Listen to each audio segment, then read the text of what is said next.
नमस्कार. लक्षवेधीमध्ये आपल्या सगळ्यांचं स्वागत. मी प्रसाद काथे. संकटाला सामोरं जात असताना किमान ज्या गोष्टी लागतात त्यापैकी कोणकोणत्या गोष्टी आपल्यामध्ये आहेत हे सद्यस्थितीकडे बघितलं तर आपल्याला उत्तर सापडणं अवघड झालंय. आरोग्य व्यवस्था आत्ताच्या संकटामध्ये कोलमडली की काय असाच प्रश्न उपस्थित होतोय. हा प्रश्न केवळ आणि केवळ महाराष्ट्रापुरता नाही, तो देशपातळीवर आहे. देशाची परिस्थिती तितकीच बिकट क्षणाक्षणाला होत चालली आहे. दुर्दैवानं पहिल्या टप्प्यापासून आत्ताच्या टप्प्यापर्यंत अर्थात पहिली लाट येऊन गेल्यानंतर दुसरी लाट पीककडे अर्थात उच्च स्तराकडे जात असताना महाराष्ट्राची स्थिती बिकटच राहिलेली आहे. हे घडत असताना अनेक गोष्टी आपल्याला खरं तर शिकायला हव्या होत्या. त्या आपण का शिकलो नाही आणि आत्ता ज्या परिस्थितीला आपण सामोरे जातो आहोत त्या परिस्थितीच्या नंतर येणारं भविष्य काय असेल याची चिंता प्रत्येकाला सतावतीये. एका बाजूला व्यवस्थेचा हा घोळ सुरू असताना दुसऱ्या बाजूला परिस्थिती नियंत्रणात आणण्यासाठी टाळेबंदीचा मार्ग अनुसरला गेलाय. टाळेबंदी हा शब्द न वापरता प्रत्यक्षात टाळेबंदी सारखेच निर्बंध आणले गेलेले आहेत. टाळेबंदी की सूक्ष्म नियोजन हा वादही संपत नाहीये. एकूणात काय तर परिस्थिती ज्या पद्धतीनं दिवसेंदिवस आव्हानात्मक होत चालली आहे या परिस्थितीला जबाबदार कोण, लक्षवेधीमध्ये त्याची चर्चा.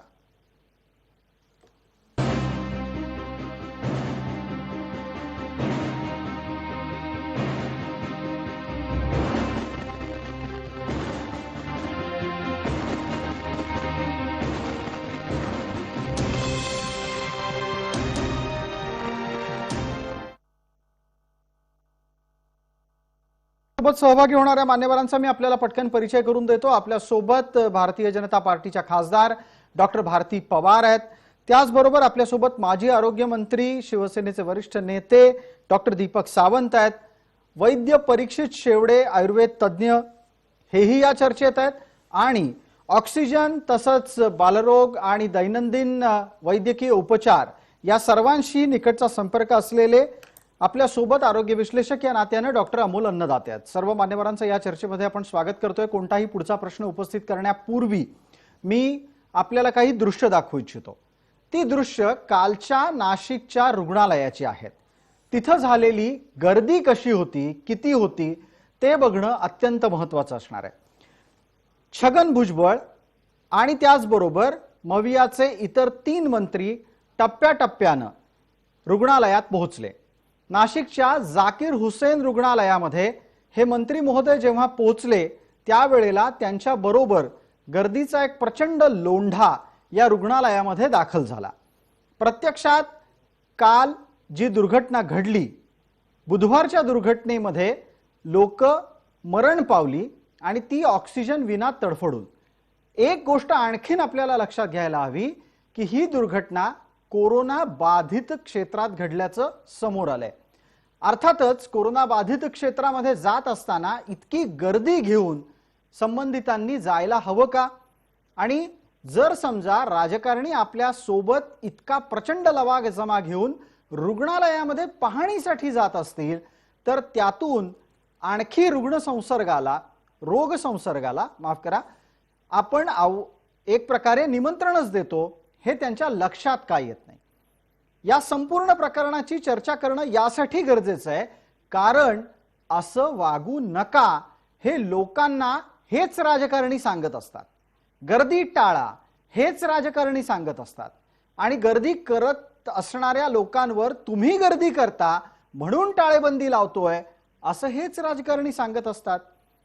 जी गर्दीची दृष्ट आता आपल्या डोळ्यासमोर आहेत ती प्रामुख्याने मवियाच्या मंत्र्यांची आहे. पण महाराष्ट्र विधान परिषदेचे विरोधी पक्षनेते प्रवीण दरेकर हे सुद्धा काही थोड्या लोकांना घेऊन रुग्णालयात पोहोचले आणि परत आल्याच्या नंतर ते सुद्धा या गर्दीचाच एक भाग झाले. आपल्याला कुठं गर्दी करायची आहे, कुठं गर्दी करायची नाहीये हे कोरोना काळ असताना सुद्धा नेत्यांना भान असू नये का, हा एक अत्यंत महत्त्वाचा प्रश्न आहे. आणि या निमित्तानं आपण जेव्हा कोरोना विषयक सद्य साथसंसर्गाला जबाबदार कोण याची चर्चा सुरू करतो त्यावेळेला त्या चर्चेच्या अनुषंगाने ही दृश्य आपल्याला बघावी लागतील. डॉक्टर दीपक सावंत, आपल्याकडे उत्तर आहे का या मुद्द्याचं? नाही, उत्तर म्हणण्यापेक्षा बघा, आपण जे काही दाखवलं, खरं तर आमच्यासारख्या राजकारणी माणसांनी अशा प्रकारची गर्दी बरोबर घेऊन जाऊ नये या मताचा मी आहे. आणि डॉक्टर म्हणून देखील मी हेच सांगेन की करोना सारख्या संसर्गजन्य रोगामध्ये आपण अशा प्रकारची जर गर्दी केली, आणि आता आपण तर म्हणतोय की हा एअरबॉर्न झालेला आहे, हा नुसता ड्रॉपलेट वरती थांबलेला नाहीये, तर एअरबॉर्न जर झाला असेल तर हे अतिशय धोक्याचं आहे. त्यामुळे सर्वांनी थोडीशी पथ्य पाळणं आणि हॉस्पिटलची आचारसंहिता मेंटेन करणं अत्यंत आवश्यक आहे असं माझं मत आहे. कारण अशा प्रकारे गर्दी केल्यानंतर फायदा तर होत नाही, उलट जास्त त्याचा संसर्ग होतो. आणि तो संसर्ग आपण टाळण्यासाठी आटोकाट प्रयत्न करतोय, लॉकडाऊन करतोय, अंतर ठेवा अशा प्रकारचे संदेश देतो आहे. आणि अशी गर्दी जर झाली असेल तर ती खरोखर दुर्दैव आहे. अगदी आपण आपण असं म्हणता आहात की जी झालेली गर्दी आहे ती अत्यंत दुर्दैवी आहे, पण केवळ आणि केवळ ती दुर्दैवी आहे असं म्हणून थांबता येणार नाही. काल आम्ही आमच्या या चर्चेमध्ये याच संदर्भातले काही प्रश्नही उपस्थित केले होते. या घटनेचं वार्तांकन करत असताना आपल्या सोबत इतर वेळेला चर्चेत असलेल्या डॉक्टर अविनाश बाणाईत यांची प्रतिक्रिया घेतली.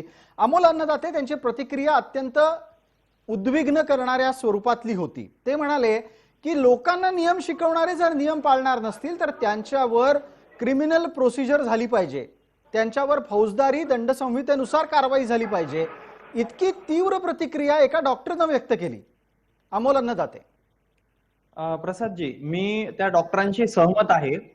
आणि मी या ठिकाणी आपण वारंवार याच्यावर चर्चा करतोय. मी 3च उदाहरणं देऊन, कारण ती तिन्ही उदाहरणं मला अगदी सारखी वाटतात.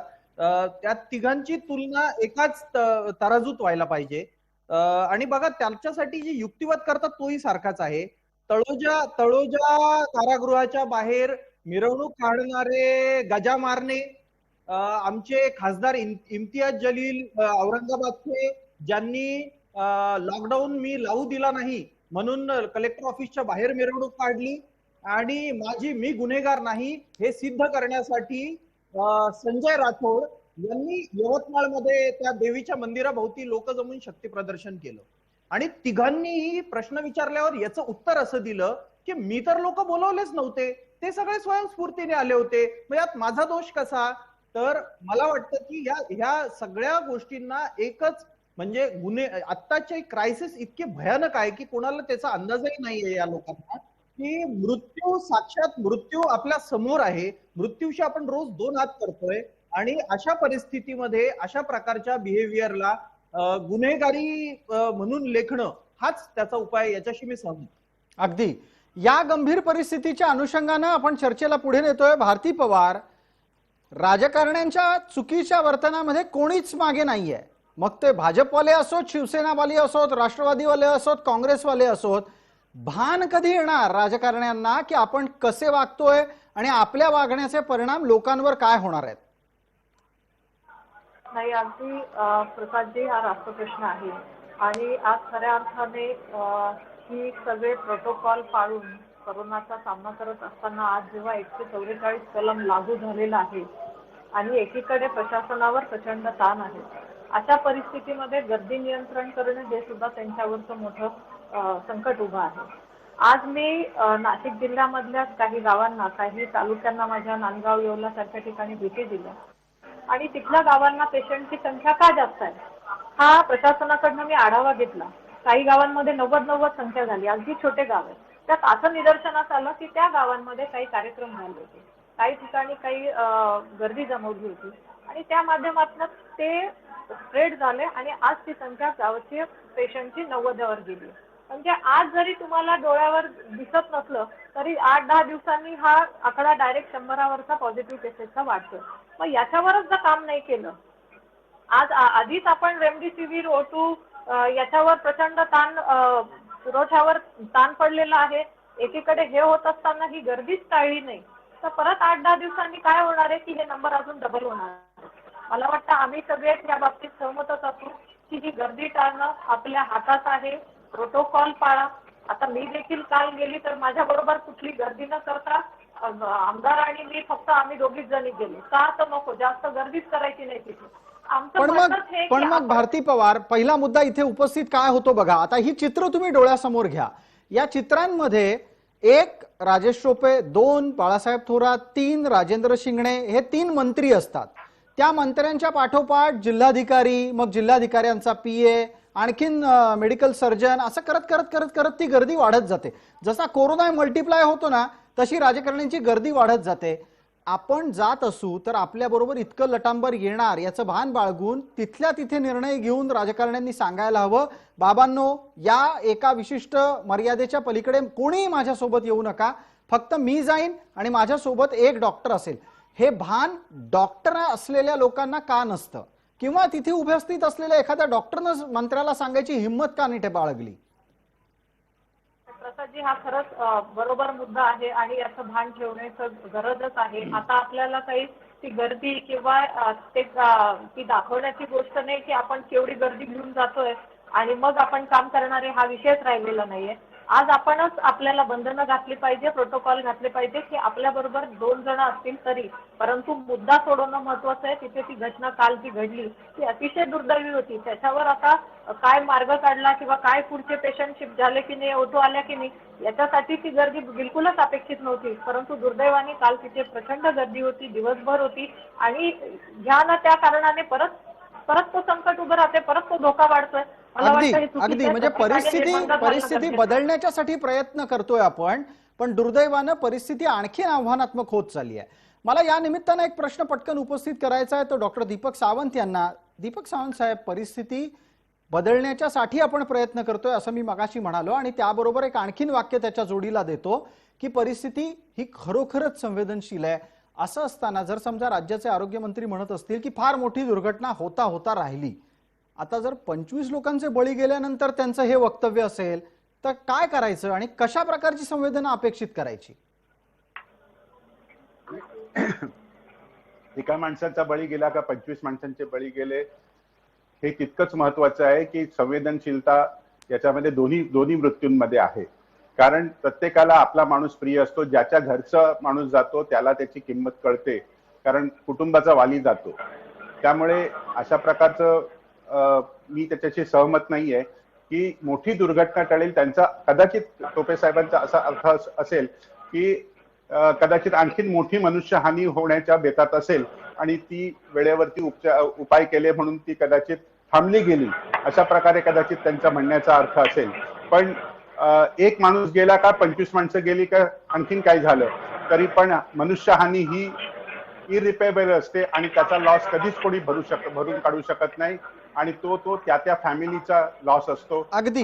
आणि याच निमित्तानं आपल्याला RR पाटलांचं बडे बडे शहरों में छोटे छोटे हादसे होते रहते हैं हे 26/11च्या नंतर दिलेलं प्रसिद्ध वक्तव्य आठवत असेल, त्याचा परिणाम सुद्धा आठवत असेल. आता तुर्तास राजेश टोपेंचं हे अत्यंत आव्हानात्मक स्थितीतलं दिलेलं बेजबाबदार वक्तव्य फारसं कोणी चर्चेलाही घ्यायला तयार नाहीये. हा अत्यंत दुःखद प्रकार आहे. डॉक्टर अमोल अन्नदाते, या निमित्तानं राजकारण्यांच्या संवेदनशीलतेचं पॅरामीटर समीक्षा करण्याची गरज आहे. टोपे साहेबांकडून बोललं गेलं असेल, म्हणजे आपण त्यांना व्यक्ती म्हणून मी नाही हे करणार, पण याच्याकडे काय झालंय प्रसादजी, तुम्ही भारतीताईंनाही जो प्रश्न विचारलाय त्याचंही पटकन सांगतो की कोणी डॉक्टर किंवा मी शासकीय रुग्णालयात मी काम केलेलं आहे, आजही मी तिथे जातो, तर आम्हाला कोणालाही किंवा प्रशासन कलेक्टरलाही याचा जाब विचारण्याचे का हक्क नाहीयेत. हे तुम्हाला सांगतो की एक छोटंसं उदाहरण, कॅनडामध्ये पंतप्रधानांनी त्यांचं लॉकडाऊन सुरू असताना त्यांच्या घरी पार्टी ठेवली आणि निर्धारित लोकांपेक्षा जास्त लोक आढळल्याचं प्रशासनाला लक्षात आलं.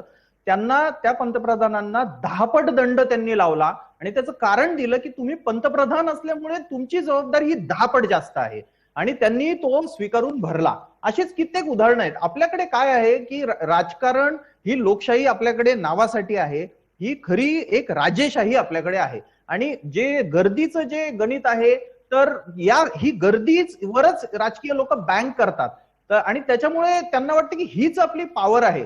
काम किंवा अकाउंटेबिलिटी, आपल्याकडे रिस्पॉन्सिबिलिटी, अकाउंटेबिलिटी आणि ऑथॉरिटीचा इतका मोठा क्रायसिस, कुणी याच्यासाठी कुणाला जबाबदार धरणार? तुम्ही एक व्यक्ती आहे अशी जी पुढे येईल आणि म्हणेल की मी जबाबदार आहे, आणि याची जबाबदारी मी घेतो असं कोणीही नाहीये. मी प्रत्येक- जबाबदार आहे असं कोणाही म्हणायची जर समजा वेळ असेल तर याच्या ऐवजी दिलेली घोषणाच आठवत असेल ना आपल्याला. तुमचं कुटुंब तुमची जबाबदारी, माझं कुटुंब माझी जबाबदारी, या मधून ती अभिप्रेत केली गेलेली आहे. वैद्य परीक्षित शेवडेंकडे जाऊयात. वैद्य परीक्षित शेवडे आपल्यासोबत तांत्रिकदृष्ट्या जोडले गेलेले आहेत. परीक्षितजी, माझा आवाज आपल्यापर्यंत पोहोचत असेल. एक आयुर्वेद तज्ज्ञ आणि उपचार तज्ज्ञ त्याचबरोबर आरोग्य विश्लेषक या नात्यानं चर्चेला आता थोडं पुढे नेऊयात. आत्ताच्या घडीला आरोग्याबाबत दोन प्रमुख आव्हानं उभी राहिली आहेत. एक, औषधाचा तुटवडा आणि ऑक्सिजनचाही तुटवडा. ही व्यवस्थेसमोरची आव्हानं आहेत का मानवीय नियोजनातला अभाव? मला असं वाटतं प्रसादजी की या दोन्हीही दृष्टिकोनातून आपण त्याच्याकडे बघितलं पाहिजे. दोन्ही दृष्टिकोनातून अशा दृष्टीने की आपल्या देशाची लोकसंख्या लक्षात घेत असता एकंदरीत संसाधनांचा तुटवडा हा आपल्याला वारंवार जाणवू शकतो आणि याच्याकरता आपल्याला प्रत्येक ठिकाणी अतिशय काटेकोर नियम पाळून त्या ठिकाणी एखाद्या गोष्टीचा ज्युडिशियस यूज करणं, मग तो रेमडेसिवीर असू देत किंवा तो ऑक्सिजन असू देत, मी ज्युडिशियस यूज याच्याच करता म्हणतो आहे की त्या प्रत्येक ठिकाणी एखादी गोष्ट देणं ऍब्सोल्यूट इसेन्शियल आहे का नाही हा विचार करून त्या नॉर्म नुसारच ते दिलं जाते. ह्याचा वरपासून खालपर्यंत विचार होणं हे अतिशय महत्वाचं आहे.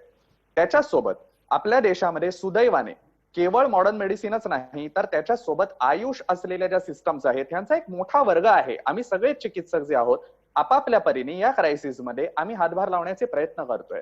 आता ही जनजागृती देखील गरजेची आहे जनतेच्याही माध्यमातून आणि शासनाच्याही माध्यमातून की आपल्याकडे एखाद्या गोष्टीकडे बघण्याचा एकच मार्ग असू शकत नाही, त्याला विभिन्न मार्ग असू शकतात.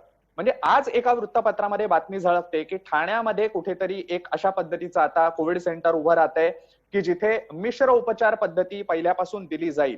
दिल्ली सारखी उदाहरणं आपल्या समोर होती मागच्या वर्षाची. आपल्याकडे ती शक्यता अजूनही आहे की आपण त्या ठिकाणी आयुर्वेदाचा आधार घेऊन आणि आमच्यासारखे लोक कामं करतायत ना की जिथे मॉडर्न मेडिसिन न देता सुद्धा वेगवेगळ्या पद्धतीचे असलेले जे कोविडचे रुग्ण आहेत ते चांगल्या प्रकारे मॅनेज होत आहेत. हे जर सगळं एकत्रितपणे आपण ते एक ह्युमन रिसोर्स म्हणून जर वापरायला सुरुवात केली तर मला असं वाटतं की सगळ्या पॅथीतल्या डॉक्टरांनी हाताला हात मिळून जर का कामं केली तर आपण हा सगळा ताण कमी करू शकतोय. अगदी. आणि या निमित्तानं तुमच्या उत्तरामध्ये जी गोष्ट अधोरेखित झाली ती अशी आहे की लोकसंख्या आणि सुविधा यांचं व्यस्त प्रमाण आहे. हे व्यस्त प्रमाण, या व्यस्त प्रमाणामुळे व्यवस्थेवर आलेला ताण, याची उत्तरं कुठे ना कुठेतरी सापडता येतील. आत्ताच्या घडीला वैद्यकीय प्राणवायूच्या तुटवड्याच्या संदर्भातलं एक खूप मोठं आव्हान देश पातळीवर उभं ठाकलंय. मला डॉक्टर दीपक सावंत यांना विचारायचं आहे की हे आव्हान आपल्याला लक्षात सुद्धा येऊ नये. ज्या पद्धतीनं परिस्थिती वारंवार तज्ज्ञांच्या मार्फत सांगितली जात होती की अमुक महिन्यामध्ये अमुक गोष्टी होऊ शकतात, मग आपल्याकडे तशी व्यवस्था का तयार झाली नाही? हा प्रश्न तुम्ही अधिकारवाणीनं उत्तरादाखल समोर घेऊ शकता, कारण तुम्ही स्वतः त्या टास्क फोर्सचे सदस्य आहात ज्या मार्फत महाराष्ट्रातल्या कोरोना नियंत्रणाच्या साठी पावलं टाकली जात आहेत. नाही, एक गोष्ट सांगतो की टास्क फोर्सचा मी सदस्य नाही, पहिली गोष्ट क्लिअर करतो. दुसरी महत्वाची गोष्ट की ऑक्सिजनचा सप्लाय हा वाढवला पाहिजे याच्याविषयीही कोणाचं दुमत नव्हतं आणि सुरुवातीच्या काळामध्ये या प्रकारचे आपण प्लांट्स उभे केले होते. अशा प्रकारची कॅलॅमिटी पूर्वीचा जो म्हणजे 1 वर्षापूर्वी जो काही कोरोना आला त्यावेळी आपल्याकडे अशी व्यवस्था नव्हती, पण त्यानंतर हळूहळू आपण व्यवस्था सुरुवात केली आणि ती व्यवस्था लिक्विड ऑक्सिजन प्लांट वगैरे आपण तयार केले आणि ते ऑक्सिजन प्लांट तयार केले, पण ते त्यावेळी सफिशियंट होते. पण नंतरची जी दुसरी लाट जी काही जोरात आली त्याच्या अगोदर खरं म्हणजे आपण ती त्याचं हे करून त्याचा येणार आहे हे जाणीव करून घेऊन आपण तयारी करायला हवी होती, पण दुर्दैवाने ती तयारी झाली नाही असं म्हटलं तर ते चुकीचं होणार नाही. आणि ही आपल्याचकडे परिस्थिती नाही आहे, ही संपूर्ण देशभर परिस्थिती आणि जगभर परिस्थिती आहे. अगदी तुम्ही जगाच्या कुठल्याही कोपऱ्यात गेलात तरी पण ऑक्सिजनचा तुटवडा हा प्रत्येक देशाने अनुभवलेला आहे. तसा तो आपल्या देशातही झाला आणि आपल्या राज्यातही झाला. पण असं जरी असेल, डॉक्टर दीपक सावंतजी, प्रत्येक देशांनी ऑक्सिजनचा तुटवडा अनुभवला, मान्य आहे. परिस्थिती अशी होती, आपला देश हा जगातला दुसऱ्या क्रमांकाचा लोकसंख्या असलेला देश आहे, तेव्हा या देशात जर समजा ऑक्सिजनचा तुटवडा निर्माण झाला तर काय परिस्थिती उभी राहू शकते? हे आव्हान खूप मोठं होतं. भारती पवार, आपल्यासाठीचा प्रश्न असा आहे की यामध्ये केंद्राची जबाबदारी पण आहे. केंद्र या प्रकरणामध्ये आपल्या जबाबदारीचं निर्वहन प्रामाणिकपणे, नीट आणि वक्तशीरपणे करतंय का? नक्कीच प्रसादजी, केंद्राने वेळोवेळी म्हणजे जेव्हा जेव्हा गरज असेल ती सगळी मदत केलेली. मग अगदी PPE किट पासून, मेडिसिन पासून, व्हेंटिलेटर्स. मी नाशिक जिल्ह्याचंच उदाहरण देते की या काळामध्ये नाशिक जिल्ह्याला 139 व्हेंटिलेटर्स सुद्धा पुरवण्यात आले. दुर्दैवाने काही व्हेंटिलेटर्स आजही चालू झालेले नाहीये. केंद्राची जबाबदारी असते तिथे पोहोचवणं, परंतु राज्य सरकारची आणि खालच्या जिल्ह्याची जबाबदारी असते की त्यांनी ते अंमलात आणणं. एक मिनिट आता माझं भारतीताई, म्हणणं एवढंच आहे. आपण एक महत्वाचा मुद्दा मांडलात की अनेक व्हेंटिलेटर सुरू नाही झाले. आता याच्यामध्ये एक थोडासा मुद्दा उपस्थित करतो. व्हेंटिलेटर बंद पडलेले आहेत म्हणून ते सुरू नाही झाले की ते वापरासाठी खोक्यातून बाहेर काढलेच नाहीत? भारतीताई, आपलं उत्तर काय, निरीक्षण काय ते सांगा, आणि यावर डॉक्टर दीपक सावंतांनाही बोलायचंय. जी, नाशिक जिल्ह्यात जे व्हेंटिलेटर्स आले ते अतिशय चांगले आहेत, चालू स्थितीतले आहेत आणि काही चालू देखील झालेले आहेत. परंतु अजूनही काही ठिकाणी जी व्यवस्था पाहिजे, मग त्याला ते O2ची पुरवठा असेल किंवा तिथल्या ज्या डॉक्टरांची अवेलेबिलिटी असेल, ते नसल्या कारणाने ते आज वापरात नाहीये. जी टीम लागते त्याला. मग आता ही जबाबदारी कोणाची आहे? तर तिथली ती टीम असेल. आज मी नेहमी आपल्या माध्यमातून देखील मी विनंती करते की जे रिक्त पदं आहेत ती भरली जावी. आज मी काही ठिकाणी आज ज्या व्हिजिट केल्या तिथेही तेच आहे की ती टेक्निकल टीम तिथे नसल्यामुळे व्हेंटिलेटर्स आले तरी त्याचा वापर नाहीये. मग याचा अर्थ केंद्र सरकार काही देत नाही का? आज रेमडेसिवीर जेव्हा तुटवडा भासायला लागला, रेमडेसिवीरचा एक्सपोर्ट बंद केलं. आज रेमडेसिवीरला 7 कंपन्यांना जास्तीचा पुरवठा करण्यासाठी परमिशन देण्यात आला. आज OTवर काम करण्यासाठी माननीय पियुष गोयल साहेबांनी ऑक्सिजनची एक्सप्रेस चालू केली. मग याच्यावर सातत्याने केंद्र सरकार राज्य सरकारला मदतीचाच हात देते, याच्यात काहीच वाद नाही. परंतु आज कुठेही हे न ठेवता आपण तात्काळ ऍक्टिव्ह मॅनेजमेंट करावी. भारती पवार आपल्या आक्षेपांना डॉक्टर दीपक सावंत उत्तर देतील. सर्वात प्रथम म्हणजे मला कुठल्याही प्रकारची टीका करायची नाहीये. भारतीताईंनी लक्षात घ्यावं, एकच गोष्ट आहे की PM केअर फंडातनं जे व्हेंटिलेटर्स आले त्यातले सर्वच काही उत्तम प्रतीचे नव्हते. आपण मॅडम आमच्या नेस्को मध्ये या, नेस्को गोरेगावला जे आहे तिथे अनेक व्हेंटिलेटर हे चुकीचे होते. याच्यामध्ये कोणाचा दोष आहे? मॅन्युफॅक्चरिंग डिफेक्ट असेल, बरोबर आहे, असेल कदाचित, कारण एवढ्या लार्ज क्वांटिटीमध्ये ज्यावेळी झाले असतील त्यावेळी कदाचित त्याच्यामध्ये काही व्हेंटिलेटर हे खराब असतील. पण त्याचा जो काही थ्रो आहे 100% जर आपण FiO2 देण्याचा प्रयत्न केला तर तो जात नाहीये. तो 60% वरती जातो किंवा 70% वरती जातो. अशा प्रकारचं देखील निदर्शनास आलेलं आहे. दुसरी महत्वाची गोष्ट की हे व्हेंटिलेटर्स ऑपरेट करण्यासाठी आपल्याकडे इतक्या मोठ्या प्रमाणावरती आज गेल्या 25-30 वर्षात 50 वर्षामध्ये अशी कधीच कॅलॅमिटी आली नव्हती की आपल्याला इतक्या मोठ्या प्रमाणावरती व्हेंटिलेटर लागतील. आणि त्यामुळे आपल्याकडे जो ट्रेंड स्टाफ आहे, आपल्याकडे जे टेक्निशियन आहे, ते technician up to the skill नव्हते. आपल्याकडे इंटेन्सिव्हिस्ट हा प्रकार जो होता तो इंटेन्सिव्हिस्ट प्रकार मुळीच नव्हता, कारण आपल्याकडे कुठल्याही प्रकारची यापूर्वी डिग्री नव्हती. आपल्याकडे फक्त DNB केलेला माणूस इंटेन्सिव्हिस्ट म्हणून काम करायचा किंवा MD इंटेन्सिव्हिस्ट म्हणून काम करायचा. पण डॉक्टर दीपक सावंत, अहो राज्याचे प्रशासकीय प्रमुख वारंवार असं सांगतायत की हे युद्ध आहे, हे युद्ध आहे, ही युद्ध आहे, युद्धाला तयार व्हा, युद्ध लढण्यासाठी तयार व्हा. एक एक पाऊल आता आपण आव्हानात्मक स्थितीकडे टाकतोय. मग गेल्या 1 वर्षामध्ये आपल्याला मनुष्यबळ विकासाच्या दृष्टीने काही करता नाही आलं का? तेच मी सांगतो. डॉक्टर 5 वर्षात तयार होतो, टेक्निशियनला 3 वर्ष, 2.5 ते 3 वर्ष लागतात. एका दिवसात आपण इक्विपमेंट खरेदी करू शकतो, आपण एका महिन्यामध्ये बिल्डिंग बांधू शकतो. पण डॉक्टर तयार व्हायला हे 5 वर्षच लागतात आणि टेक्निशियन किंवा ANM तयार व्हायला 2.5 ते 3 वर्षच लागतात. त्यामुळे एका रात्रीमध्ये समाजातून तंत्रज्ञ आपल्याकडे बोलवावेत आणि विश्वासानं त्यांची सेवा घ्यावी, ही परिस्थिती शक्य नव्हती शक्य. मला सांगा तुम्ही जो माणूस व्हेंटिलेटरचा यूज करणारा माणूस असेल, असे किती लोक आहेत? आपण कुठल्याही तज्ञाला, अगदी डॉक्टर अमोल अन्नदाते किंवा भारतीताईंना पण विचारा की असे किती लोक आहेत की जे व्हेंटिलेटर हँडल करू शकतात, ते ऑपरेट करू शकतात किंवा ते हाताळू शकतात. भारतीताई याचं उत्तर देत आहेत आणि त्याचबरोबर परीक्षित शेवडेंनाही आपलं एक निरीक्षण नोंदवायचं आहे. आधी भारती पवार, त्यानंतर आपण परीक्षित शेवडेंना संधी देऊ. प्रसादजी, मला एवढंच म्हणायचं आहे की सावंत साहेबांनी सांगितलं कदाचित त्यांच्या आलेल्या व्हेंटिलेटर्स मध्ये काही टेक्निकल प्रॉब्लेम असू शकतात. त्यांनी ते लेखी तसं द्यावं, मी स्वतःच पाठपुरावा करेन. दुसरा प्रश्न असा आहे की त्यांचं म्हणणं बरोबर आहे की जे आतापर्यंत आपल्याकडे टेक्निशियन त्या प्रमाणात जसे पाहिजे होते तसे नसावे, परंतु आज देखील ही परिस्थिती आहे की आम्हाला काही नर्स लोकांचे फोन येतात की ही भरती चालू आहे, आमचा बघा ना तिथे काही रिक्रूट करता येईल का.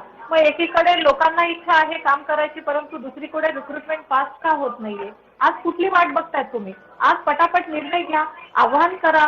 जी मेडिकलची मुलं शेवटच्या वर्षाला आहेत त्यांना आपण मदतीला घ्या, जे पीजी करतायत त्यांना कंपल्सरी करा. आज इच्छा प्रत्येकाची आहे. आम्ही गावागावात फिरतो तर मुलं भेटतात आणि म्हणतात आम्हाला व्हॉलंटियर म्हणून काम करायचं आहे, आम्ही ते शिकायला तयार आहे. जीव धोक्यात घालून काम करायला येणारी युवा पिढी तयार आहे. आपला प्रतिसाद मिळणं अपेक्षित आहे. आम्हाला कुणावर टीका करायची नाही. हे जागतिक संकट आहे, परंतु याच्यावर फास्ट ऍक्टिव्ह मॅनेजमेंट करणं, आपण सगळे डॉक्टर आहोत, आपल्याला नक्कीच हे अपेक्षित आहे. ऍक्टिव्ह मॅनेजमेंटचा अभाव इथे कुठेतरी मला वाटतं दिसतोय. आजही आम्ही विनंती करतो. पण मग भारती पवार, या सर्व परिस्थितीमध्ये केंद्र काय करणार आहे जबाबदारी घेऊन? राज्य सरकारच्या मदतीसाठी केंद्रानं मदतीचा हात पुढे केलाय का? जी जी अडचण राज्याला येते त्याच्यासाठी केंद्राकडून काय मिळतंय? जी मदत मिळते आहे त्याच्यासाठी आता रिक्रूट करणं राज्यांनी तर लवकर केलं पाहिजे. आजही NHMचा केंद्र सरकारच्या माध्यमातून मदतीचा हात आहे. NHMच्या माध्यमातून आपण भरती करावी, त्याचे पेमेंट तर केंद्र सरकारच देणार आहे, परंतु जिथे जिथे गरज आहे ती लवकर रिक्रुटमेंट करा. आज अशी परिस्थिती आली आहे की डॉक्टरांचे पगारच दिले गेले नाहीयेत. मग असं जर चालत राहिलं तर मला वाटतं कुठेतरी परत एकदा आपली आरोग्य व्यवस्था कशी काम करणार हाही मोठा प्रश्न आहे. दीपक सावंतांकडे कदाचित या मुद्द्याचं काही उत्तर सापडत आहे. दीपक सावंत. ताईने सांगितलेलं बरोबर आहे की फक्त मी एकच मुद्दा स्पर्श करतो, तो म्हणजे NHMचा. ताई, आपण NHMला 2 लाख रुपये डॉक्टरांना देतो, पण आपल्याकडे जी खाजगी हॉस्पिटल्स आहेत, पंचतारांकित हॉस्पिटल्स आहेत, ते 5-5 लाख रुपये देत आहेत, 4-4 लाख रुपये. त्यामुळे आमच्याकडे जे डॉक्टर येतात ते म्हणतात की आम्हाला खाजगी हॉस्पिटल सारखे अनेक पंचतारांकित हॉस्पिटल आहेत किंवा तुमच्या नाशिकमध्ये असतील किंवा ह्याच्यामध्ये असतील, त्यांना तिथे जास्त पैसे मिळत आहेत. त्यामुळे साहजिकच तो माणूस, बरं काय होते की तो 7 दिवस काम करतो, नंतर त्याला हॉटेलमध्ये ठेवलं जाते, मग पुन्हा तो येतो, त्याची RT-PCR केली जाते. हे जे काही आहे हे राज्य शासन करू शकत नाही. हे आपल्याला देखील माहिती आहे. ह्या सगळ्या लाल फितीतल्या अडचणी आहेत ते आपल्याला देखील माहिती आहे. आणि latest come to the one point की आपण डॉक्टर आहोत आणि आपल्यापैकी प्रत्येकाला असं वाटते की मी जर माझा जीव धोक्यात घालतो तर माझ्या फॅमिलीसाठी मी जास्त पैसे का कमवू नये. कारण आता मेडिकल प्रोफेशन हा नोबेल प्रोफेशन आहे, हे फक्त केवळ कागदावरती राहिले आहे असं काही प्रमाणात या मुद्द्याच्या म्हणावं लागेल. अनुषंगाने डॉक्टर दीपक सावंत, या मुद्द्याच्या अनुषंगाने एक पटकन प्रतिक्रिया भारती पवार यांची घेऊयात. इतरही मान्यवरांना याच निमित्तानं बोलता करणार आहे. भारतीजी, आपल्यासाठीचा वेळ सुरू होतोय.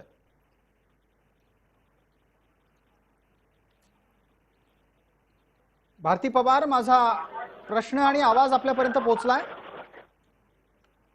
काही तांत्रिक कारणांमुळे भारती पवार यांच्यापर्यंत आपला आत्ता मुद्दा पोहोचत नाहीये. परीक्षित शेवडे, या मुद्द्यावर आपण बोलावं आणि निरीक्षण मांडावं. तो प्रश्न असा उपस्थित होतोय की ज्या ज्या परिस्थितीत जी जी आव्हानं राज्य सरकारच्या समोर उपस्थित राहत आहेत त्यात समाजाकडून मदत मिळावी आणि त्या आव्हानांचा मुकाबला करण्यासाठी राज्य सरकार अधिक सक्षम व्हावं अशी अपेक्षा बाळगली तर ती गैर काय? प्रसादजी, 2 महत्वाचे मुद्दे मांडतो. राज्य सरकार, मग ते कोणाचंही असो, सध्याला असलेलं मवियाचं असू देत किंवा भाजपचं असू देत किंवा युतीचं असो, मुद्दा महत्वाचा असा आहे की ते विश्वस्त असतात. आपल्यानुसार आपल्यातून निवडून दिलेले लोकप्रतिनिधी ते असतात आणि ते आपलं प्रतिनिधित्व करत असतात. मात्र ज्या वेळेला अनप्रेसिडेंटेड टाइम्स आत्तासारखे उभे राहतात त्यावेळेला त्याचे मेजर्स देखील अनप्रेसिडेंटेड असणं गरजेचं आहे. आणि याच्याकरता आपणही सगळ्यांनी आपण तयारीत आहोत का? मी साधं उदाहरण तुम्हाला देतो की आजही ज्या वेळेला रुग्ण आमच्याकडे येतो आणि त्यावेळेला हे कोविडची सगळी लक्षणं किंवा ह्या सगळ्या गोष्टी सांगितल्या जातात, साधा प्रश्न आम्ही त्याला विचारतो की ऑक्सिजनची पातळी किती आहे बाबा? त्याच्यावरती डोंबिवली सारख्या सुशिक्षित शहरामध्ये देखील कित्येक लोकांची प्रतिक्रिया असते, तो कसा मोजतात? मग गेल्या वर्षभरामध्ये आपण काय तयारी ठेवली आपल्याही बाबतीमध्ये? ही सुरुवात आपण आपल्याही कडून करणं गरजेचं आहे. दुसरीकडे एक सहज छोटासा दृष्टांत मी फक्त देतो की कसं असतं ना, आपण सगळेच जण ट्रेननी लांबचा पल्ल्याचा प्रवास करतो, त्याच्यामध्ये एखादा डबा आपल्या समोर येऊन थांबतो आणि ते दार एखादं उघडत नाहीये ह्याच्याकरता सगळी झुंबड उडते आणि ती त्या दारापाशीच जाऊन थांबते. पण त्याच वेळेला आपण हे लक्षात घेत नाही की कदाचित दुसरं दार असू शकतं की जे सहज उघडलं जाऊ शकेल आणि तिथून ते प्रवासी आत जाऊ शकतात. हे जे दुसरं दार आहे ज्याचा मी मगाशी उल्लेख केला की असे लक्षणीय संख्येतले रुग्ण की ज्यांना आजच्या नॉर्म्सनुसार ऑक्सिजन किंवा रेमडेसिवीरची आवश्यकता लागू शकते असं जर मत असेल तर त्यातल्या कित्येकांना आयुष शास्त्र जी आहेत, कारण आयुर्वेद आम्ही अनुभवतोय त्या बाबतीमध्ये की ही गरज एक तर न लागणं किंवा अनेकांमध्ये ती कमीत कमी प्रमाणामध्ये लागणं, याचा अर्थ आपल्याकडे असलेल्या रिसोर्सेसचा सुद्धा आपण जर का बुद्धिमत्तेने बुद्धिचातुर्याने जर का वापर केला तर आपण कमीत कमी याच्यामध्ये मॅक्झिमम रिझल्ट त्याच्यातून काढू शकतो. आणि मग त्याच्या सोबतच आपण जे मुद्दे म्हणतायत ते सगळे महत्वाचे आहेतच की अगदी. समाजातल्या वेगवेगळ्या घटकांची मदत घेऊन त्याच्यावर उत्तर काढलं जाऊ शकतं. अगदी वेळेची मर्यादा आहे आपल्याला. आपण एक छोटीशी विश्रांती घेतोय लक्षवेधीमध्ये आणि लगेचच परत येतोय पुढच्या भागासाठी.